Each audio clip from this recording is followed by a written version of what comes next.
भाग फर्स्ट, जाति प्रथा। 1. भारत में जाति प्रथा, संरचना, उत्पत्ति और विकास।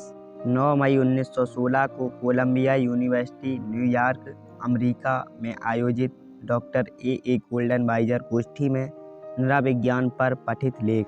इंडियन एंटीक्वेरी, भारतीय पुरावशेष संकलन, मई 1917, खंड 41 से। भारत में जाति प्रथा। मैं निसंकोच कह सकता हूँ कि हम में से बहुत लोगों ने स्थानीय, राष्ट्रीय या अंतर्राष्ट्रीय संग्रहालय देखे होंगे जो सभ्यता का समग्र रूप प्रस्तुत करते हैं। इस बात पर कुछ लोगों को ही विश्वास आएगा कि संसार में मानव संस्थाओं का प्रदर्शन भी होता है। मानवता विचित्र विचार है। कुछ को यह बात एक अजीब गोरख धंधा लग सकती है, किंतु नृजाति विज्ञान का विद्यार्थी होने के नाते आप इस अनुसंधान पर कठोर रुख नहीं अपनाएंगे और कम से कम आपको यह आश्चर्यजनक नहीं लगना चाहिए। मेरा मानना है कि आप सबने कुछ ऐतिहासिक स्थल देखे होंगे, जैसे पोम्पियाई के खंडहर, और बड़ी उत्कंठा से गाइडों की धारा प्रवाह जवान में इन खंडहरों का इतिहास सुना होगा। मेरे विचार में नृजाति विज्ञान का विद्यार्थी भी एक मायने में गाइड ही है। वह अपने प्राकृत रूप की तरह शायद अधिक गंभीर और स्वज्ञानार्जन की आकांक्षा के साथ सामाजिक संस्थाओं को यथासंभव निष्पक्षता से देखता है और उनकी उत्पत्ति तथा कार्यप्रणाली का पता लगाता है। इस गोष्ठी का विचारणीय विषय है आदिकालीन बनाम आधुनिक समाज।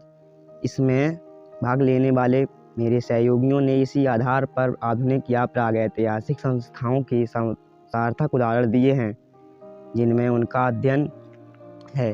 अब मेरी बारी है। मेरे आलेख का विषय है भारत में जाति प्रथा, संरचना, उत्पत्ति और विकास। आप जानते हैं कि यह विषय कितना जटिल है। इसके संबंध में मुझे अपने विचार व्यक्त करने हैं। मुझसे ज़्यादा योग्य विद्वानों ने जाति के रहस्यों को खोलने का प्रयास किया है, किंतु यह बड़े खेद की बात है कि अभी तक इस विषय पर चर्चा नहीं हुई है और लोगों को इसके बारे में अल्प जानकारी है। मैं जाति जैसी संस्था की जटिलताओं के प्रति सजग हूँ और मैं इतना निराशावादी नहीं यह कह सकूँ कि यह पहेली अगम अज्ञेय है, क्योंकि मेरा विश्वास है कि इसे जाना जा सकता है। जाति की समस्या सैद्धांतिक और व्यावहारिक रूप से एक विकराल समस्या है। यह समस्या जितना व्यावहारिक रूप से उलझी है, उतना ही इसका सैद्धांतिक पक्ष इंद्रजाल है। यह ऐसी व्यवस्था है जिसके फलितार्थ गहन हैं। होने को तो यह एक स्थानीय समस्या है, लेकिन इसके परिणाम बड़े विकराल हैं। जब तक भारत में जाति प्रथा विद्यमान है, तब तक हिंदुओं में अंतर्जातीय विवाह और बाह्य लोगों से शायद ही समागमन हो सके, और यदि हिंदू पृथ्वी के अन्य क्षेत्रों में भी जाते हैं तो भारतीय जात-पात की समस्या विश्व की समस्या हो जाएगी। सैद्धांतिक रूप से अनेक महान विद्वानों ने, जिन्होंने श्रम की चाह की खातिर इसके उद्भव तक पहुंचने का प्रयास स्वीकारा था, उनको निराश होना पड़ा। ऐसी स्थिति में मैं इस समस्या का उसकी समग्रता की दृष्टि से समाधान नहीं कर सकता। मुझे आशंका है कि समय, स्थान और कुशाग्रता मुझे असफल कर देगी यदि मैंने इस समस्या को वर्गीकृत न करके अपनी सीमाओं से अधिक स्पष्ट करने का प्रयत्न किया। जिन पक्षों को मैं निरूपित करना चाहता हूँ वे हैं जाति प्रथा की संरचना, उत्पत्ति और इसका विकास।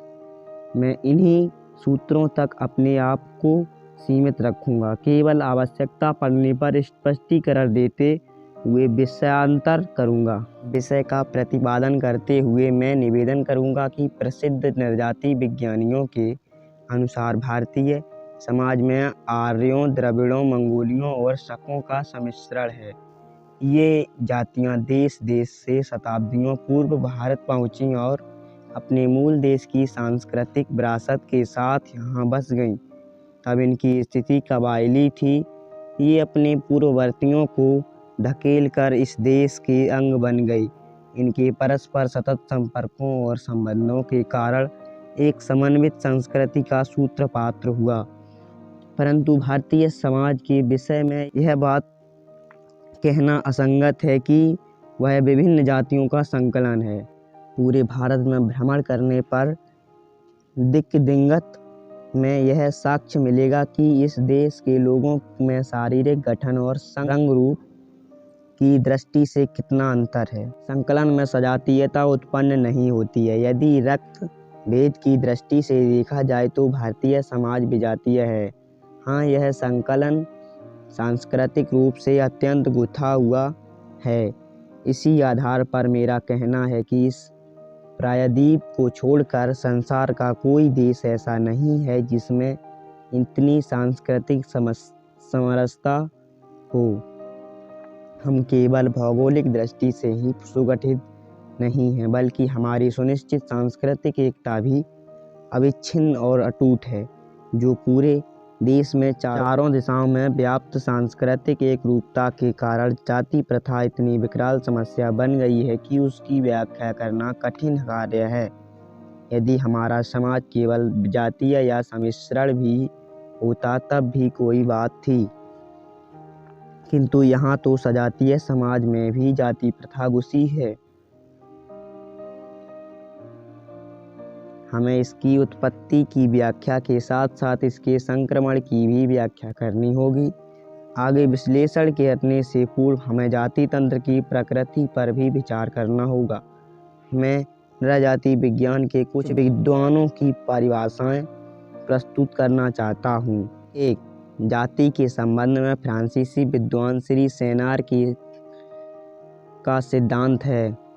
तीव्र वंशानुगत आधार पर घनिष्ठ सहयोग, विशिष्ट पारंपरिक और स्वतंत्र संगठनों से युक्त, जिसमें एक मुखिया और पंचायत हो, उसकी समय समय पर बैठकें होती हों, कुछ उत्सवों पर मेले हों, एक सा व्यवसाय हो जिसका विशिष्ट संबंध रोटी बेटी व्यवहार से और समारोह अपमिश्रण से हो, और इसके सदस्य उसके अधिकार क्षेत्र से विनियमित होते हों, जिसका प्रभाव लचीला हो, पर जो संबंध समुदाय पर प्रतिबंध और दंड लागू करने में सक्षम हो, और सबसे बढ़कर समूह से अपरिवर्तनीय।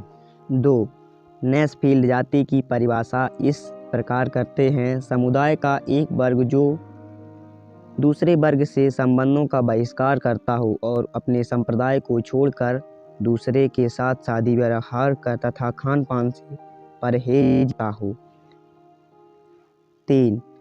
सर एच रिजले के अनुसार जाति का अर्थ है परिवारों का या परिवार समूहों का संगठन जिसका साझा नाम हो, जो किसी खास पेशे से संबद्ध हो, जो एक से पौराणिक पूर्वजों पितरों के वंशज होने का दावा करता हो, एक जैसा व्यवसाय अपनाने पर बल देता हो और सजातीय समुदाय का हामी हो। 4. डॉक्टर केतकर ने जाति की परिभाषा इस प्रकार की है: 2 लक्षणों वाला एक सामाजिक समूह का उसकी सदस्यता उन लोगों तक सीमित होती है जो जन्म से सदस्य होते हैं और जिनमें इस प्रकार जन्म लेने वाले रोग शामिल होते हैं। कठोर सामाजिक कानून द्वारा सदस्य अपनी जाति से बाहर विवाह करने के लिए वर्जित किए जाते हैं। हमारे लिए इन परिभाषाओं की समीक्षा अत्यावश्यक है। यह स्पष्ट है कि अलग अलग देखने पर 3 विद्वानों की परिभाषाओं में बहुत कुछ बातें हैं या बहुत कम तत्व हैं। अकेले देखने में कोई भी परिभाषा पूर्ण नहीं और मूल भाव किसी में भी नहीं है। उन सब ने एक भूल की है कि उन्होंने जाति को एक स्वतंत्र तत्व माना है, उसे समग्र तंत्र के एक अंग के रूप में नहीं लिया है। फिर भी सारी परिभाषाएं एक दूसरे की पूरक हैं। जो तथ्य एक विद्वान ने छोड़ दिया है उसे दूसरे ने दर्शाया है। मैं केवल उन सूत्रों पर विचार रखूंगा और उनका मूल्यांकन करूंगा जो उपर्युक्त परिभाषाओं के अनुसार सभी जातियों में समान रूप से पाए जाते हैं, जो जाति की खासियत मानी जाती है। हम सेनार से शुरू करते हैं। वह अपमिश्रण की बात करते हैं और यह बताते हैं कि यह जाति की प्रकृति है। इसे देखते हुए यह निर्विवाद कहा जा सकता है कि यह किसी जाति से संबंधित नहीं है। यह आमतौर पर पूजा समारोहों से संबद्ध बात है और शुद्धता के सामान्य सिद्धांत का पोषक तत्व है। परिणाम स्वरूप इसका संबंध जाति से नहीं है और इसकी कार्यप्रणाली को ध्वस्त किए बिना इसका प्रतिरोध किया जा सकता है। अपमिश्रण का सिद्धांत जाति से जोड़ दिया गया है क्योंकि जो जाति सर्वोच्च कही जाती है वह पुरोहित वर्ग है। हम जानते ही हैं कि पुरोहित और पवित्रता का पुराना संबंध है।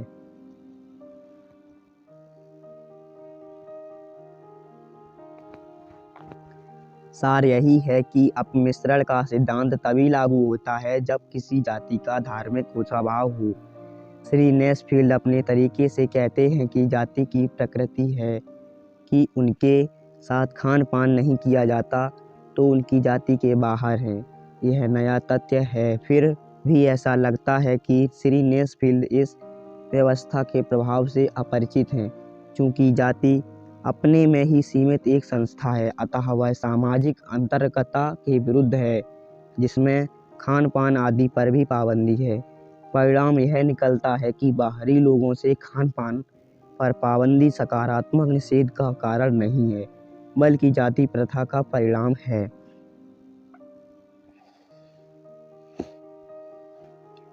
अर्थात भिन्नता का गुरु मंत्र है। इसमें कोई संदेह नहीं कि खान पान पर प्रतिबंध भिन्नता के कारण नहीं है बल्कि यह एक धार्मिक व्यवस्था है, परंतु यह तत्व बाद में जुड़ा है।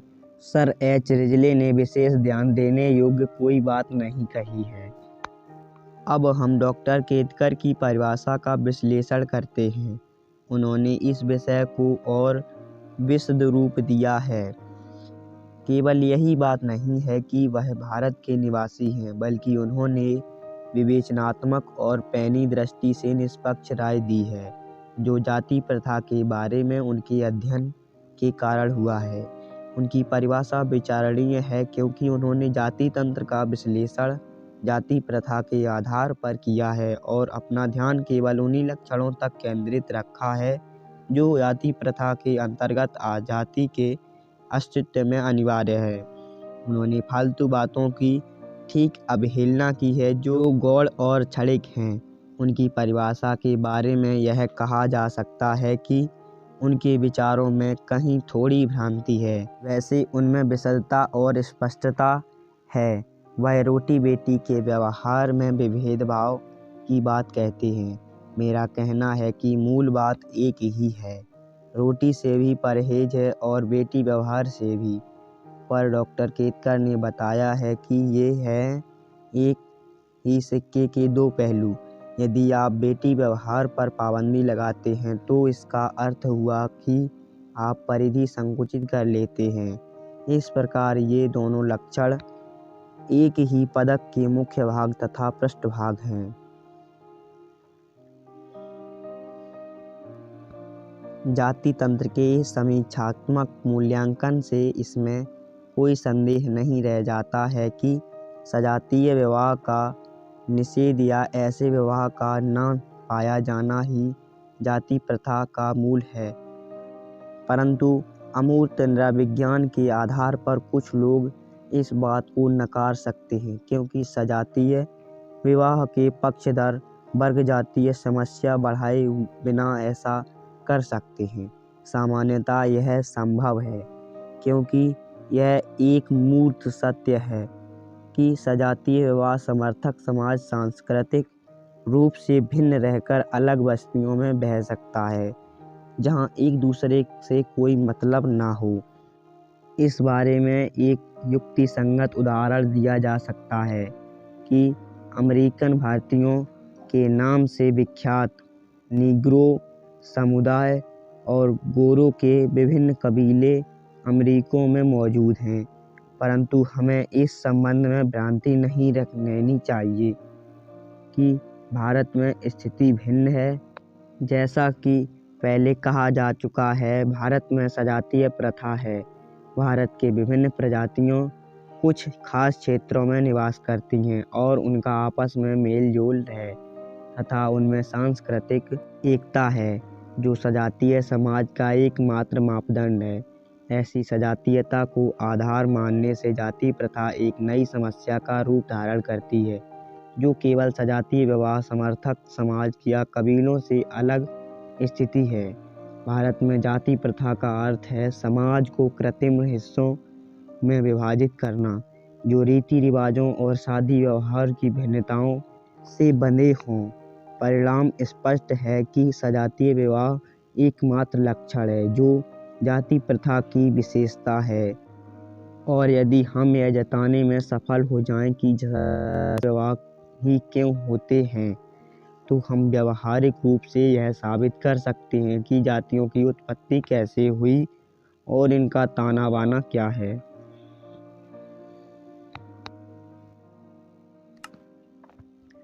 अब आप भली भांति समझ सकते हैं कि मैं सजातीय विवाह को जाति प्रथा की जड़ क्यों मानता हूँ। मैं आपको पेशो पेश में डालना नहीं चाहता, मैं इस पर प्रकाश डालता हूँ। यहाँ यह बताना असंगत न होगा कि आज दुनिया का कोई अन्य सभ्य देश ऐसा नहीं है जो आदिम मान्यताओं से लिपटा हो। इस देश का धर्म आदिम और इसके आदिम संकेत इस आधुनिक काल में भी पूरे जोर शोर से इस पर हावी हैं। इस सिलसिले में मैं बहिर्गोत्र विवाह का उल्लेख करना चाहता हूँ। आदिम युग में बहिर्गोत्र विवाहों का प्रचलन सर्वविदित है। युग परिवर्तन के साथ साथ तो इस शब्द की सार्थकता ही जाती रही और रक्त के घनिष्ठतम रिश्ते को छोड़कर इस संबंध विवाहों पर कोई प्रतिबंध ही नहीं रहा।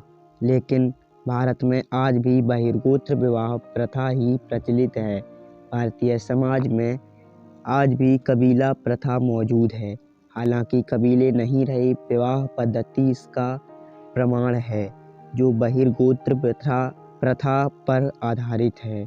यह सपिंड विवाहों पर ही प्रतिबंध नहीं है, बल्कि सगोत्र विवाह भी अपवित्र माने जाते हैं। इसलिए आपको सबसे महत्वपूर्ण बात यह याद रखनी है कि सजातीय प्रथा भारत के लिए विदेशी प्रथा है। भारत में विभिन्न गोत्र हैं और ये बहिर्गोत्र विवाह से संबंधित हैं। ऐसे ही अन्य वर्ग भी हैं जो टोटम अर्थात देवों को मानते हैं। यह कहना कोई अतिशयोक्ति नहीं होगी कि भारत में बहिर्गोत्र विवाह एक विधान है और इसका उल्लंघन संभव नहीं। यहाँ तक कि जाति भीतर विवाह प्रथा के बावजूद गोत्र बाहर विवाह पद्धति का कठोरता से पालन किया जाता है। गोत्र बाहर विवाह करने की प्रथा का उल्लंघन करने पर जाति बाहर विवाह करने वालों की तुलना में कठोर दंड का विधान है। आप देख सकते हैं कि बहिर्गोत्र विवाह का नियम बना दिया जाए तो जाति प्रथा का आधार ही मिट जाए, क्योंकि बहिर्गोत्र का सर्व अर्थ परस्पर विलय है। परंतु हमारे यहाँ जाति प्रथा परिणाम यही निकलता है कि जहाँ तक भारत का संबंध है, यहाँ बहिर्गोत्र विवाह विधान से अंततः जाति अर्थात सजातीय विवाह विधान भी जुड़ा है। बहरहाल मूल रूप से बहिर्गोत्री समाज में सजातीय विवाह विधान का पालन सरलता से संभव है, जो जाति प्रथा का मूल और एक गंभीर समस्या है। इसी विधान के माध्यम से बहिर्गोत्र विवाहों के रहते सजातीय विवाह होता है। इसी पर विचार करके हमें अपनी समस्या का समाधान मिल सकता है। इस प्रकार सजातीय विवाह प्रथा की बहिर्गोत्रीय विवाहों पर जकड़ ही जाति प्रथा का कारक है। लेकिन बात इतनी सरल नहीं। हम मान लेते हैं कि एक ऐसा समुदाय है जो एक जाति बनाना चाहता है और विचार करता है कि सजातीय विवाह प्रथा के प्रचलन के लिए कौन सा माध्यम अपनाए। यदि कोई समुदाय सजातीय विवाह पद्धति को दरकिनार करके अंतर्जातीय विवाह निषेध का उल्लंघन कर सकता है और अपने समुदाय के बाहर विवाह रच लेता है, तो वह व्यर्थ है। विशेष रूप से इस परिप्रेक्ष्य में सजातीय विवाह प्रथा के पहले सभी विवाह बहिर्गोत्र होते थे। फिर भी सभी वर्गों में यह प्रकृति है कि वे सम्मिश्रण के पक्षधर हैं और वे एक सजातीय वर्ग में संगठित हो जाते हैं। यदि इस प्रकृति का प्रतिकार किया जाए तो यह आवश्यक है कि जिन वर्गों के बीच विवाह संबंध नहीं हैं उन्हें भी प्रतिबंधित वर्ग में सम्मिलित किया जाए। इसके लिए आवश्यक है परिधि का बढ़ाया जाना। इसके बावजूद बाहरी समुदाय में शादी व्यवहार को रोक देने से आंतरिक समस्याएं उत्पन्न होती हैं जिनका समाधान सरल नहीं है। मोटे तौर पर सभी वर्गों में स्त्री पुरुष संख्या समान होती है और समान वय के स्त्री पुरुष में बराबरी भी होती है, किंतु समाज उन्हें बराबर नहीं मानता। साथ ही जो समुदाय जाति संरचना करता है उसमें स्त्री पुरुष समानता परम लक्ष्य होता है। इसके बिना सजातीय विवाह प्रथा सफल नहीं हो सकती। इसी तथ्य को इस प्रकार से भी कहा जा सकता है कि यदि सजातीय विवाह प्रथा को बनाए रखना है तो आंतरिक दृष्टि से दाम्पत्य अधिकारों का विधान रखना होगा, अन्यथा समाज के लोग दायरे से बाहर हो जाएंगे।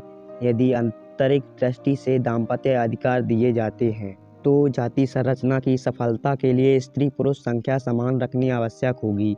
दोनों के बीच भारी संख्या विषमता होने से सजातीय विवाह प्रथा चरमरा उठेगी। जातियों की समस्या के समाधान के लिए विवाह योग्य स्त्री पुरुष संख्या की असमानता को रोकना होगा। प्रकृति इसमें सहायक तभी हो सकती है जब पति के साथ पत्नी या पत्नी के साथ पति की मृत्यु हो जाए। इससे ही यह संतुलन बना रह सकता है। ऐसा असंभव है। वास्तव में पति के मरने पर पत्नी बच जाती है और पत्नी के मरने पर पति बचा रह जाता है। इस प्रकार इन बचे रहे स्त्री पुरुषों की व्यवस्था करनी होगी। अन्यथा ऐसा हो सकता है कि कोई भी बचा हुआ पुरुष या स्त्री जाति के बाहर विवाह करके जाति व्यवस्था के जाल को छिन्न भिन्न कर दे।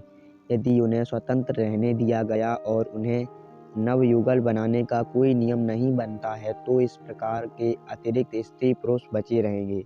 ऐसे यह बहुत संभव है कि वे सीमाएं लांघ जाएं तथा बाहर विवाह रचा लें और जाति में विजातीय लोगों को भर लें। अब हम यह देखें कि जिस वर्ग की हमने ऊपर कल्पना की है वह इन बचे हुए स्त्री पुरुष का क्या करेगा। पहले हम विधवा स्त्रियों को लेते हैं। उनका दो तरह से इंतजाम किया जा सकता है जिससे कि सजातीय विवाह प्रथा बनी रहे। पहला, उसे उसके मृत पति के साथ जला दिया जाए और उससे मुक्ति पा ली जाए। स्त्री पुरुष अंतर को घटाने के लिए यह एक अव्यावहारिक तरीका है। कुछ मामलों में यह संभव है, कुछ में नहीं। नतीजा यह निकला कि प्रत्येक स्त्री को ठिकाने नहीं लगाया जा सकता। वैसे यह एक आसान तरीका है लेकिन बहुत कटु स्थिति है। इस तरह विधवाएं यदि ठिकाने नहीं लगाई जा सकें और वे जाति में ही बनी रहें तो दोहरा खतरा पैदा हो जाता है। वह जात बाहर विवाह कर लेंगी और सजातीवाद को तिलांजलि दे देंगी या मुकाबलेबाजी में अपनी जाति की उन स्त्रियों का हक मार लेंगी जो विवाह योग्य हैं। कुछ तरह यह खतरा है। यदि वह उसके पति के साथ जलाई ना जा सकें तो उसका कुछ इंतजाम करना होगा।